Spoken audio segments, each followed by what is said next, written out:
समझ जाओ कि ठाकुर जी आ गए। दूसरा, नेत्र सजल हो जाएं तो समझ जाओ ठाकुर जी आ गए। तीसरा, आपकी जो द्वंद है, जो पीड़ा है, जो विचार हैं, वो सब शून्य हो जाएं, समझ जाओ ठाकुर जी आ गए।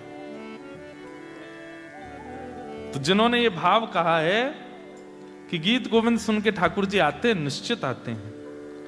क्या हम गीत गोविंद तब गा सकते हैं जब जगन्नाथ जी बीमार होते हैं? जगन्नाथ जी बीमार पड़ते हैं ना स्नान पूर्णिमा के बाद, क्योंकि ये भाव मन में इसलिए आया कि फिर बीमार भगवान जी को आना पड़ेगा। वाह कितना सुंदर भाव है कि किसी का भाव है कि महाप्रभु जगन्नाथ जी जब बीमार पड़ जाते हैं तब नहीं गाना चाहिए, क्योंकि वो बेचारे बीमार हैं।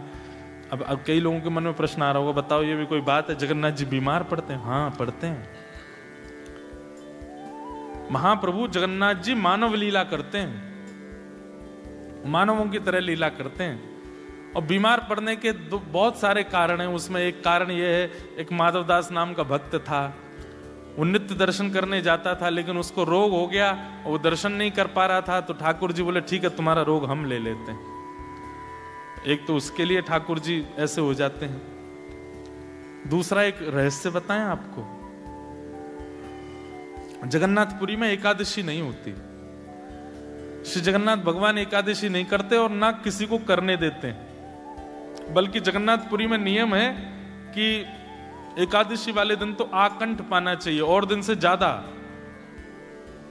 ये नियम है। अगर कोई व्यक्ति एकादशी का नियम पालन करता है जगन्नाथपुरी में, ठाकुर जी टेढ़ी टेढ़ी नजर से देखते हैं उसको, बोले दारी के बाहर जाके कर, यहां मत करे, यहां तो खूब खा चकाचक।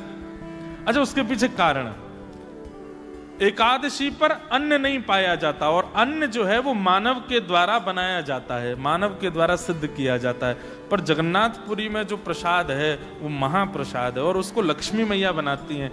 लक्ष्मी जी का हाथ स्पर्श होने के बाद वो अन्न नहीं रहता, वो प्रसाद हो जाता है। इसलिए प्रसाद से एकादशी नहीं टूटती है, इसलिए महाप्रसाद पाया जाता है।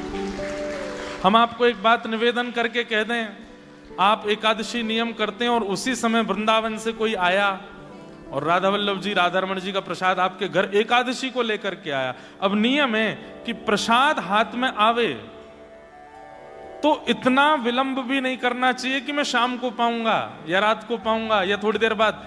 कहते हैं कि कोई कहे कि लीजिए वृंदावन से प्रसाद, तुरंत खोल करके, भले ही कैसा भी लगे, तुरंत ले, एक दाना तो रख ही लीजिए मुख में। ये प्रसाद का नियम है।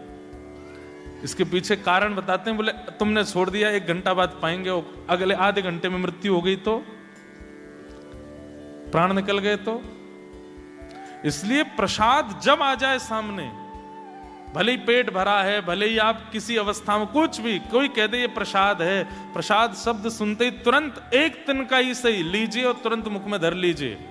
कई लोग ऐसा विचार करते हैं, एकादशी होती है, अन्न कैसे पावें, प्रसाद तो है लेकिन अन्न तो है, टूट जाएगा। पर नहीं, आप उसके प्रति अन्न बुद्धि नहीं रख सकते हो, वो प्रसाद है।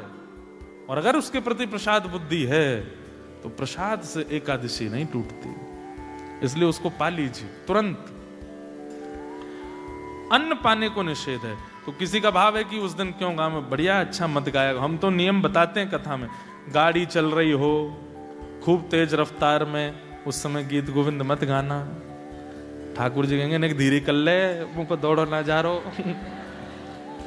गीत गोविंद कब गाना चाहिए? जब आप व्यवस्थित बैठे हो, आनंद से बैठे हो, आसन लगा करके, उस पर इत्र लगा करके, बिल्कुल मंद, ठाकुर जी को श्रम ना हो, ये विचार करके गीत गोविंद का पाठ करना चाहिए। ठाकुर जी निश्चित आते हैं। गृहस्थ में पति भक्ति में नहीं है, परंतु मैं हूं, मुझे दीक्षा लेने का बहुत मन है, क्या मैं दीक्षा ले सकती हूँ? और बहुत असमंजस है कि किस संप्रदाय से लेनी चाहिए, आदि आदि। पहली बात, असमंजस व्यक्ति को दीक्षा नहीं लेनी चाहिए।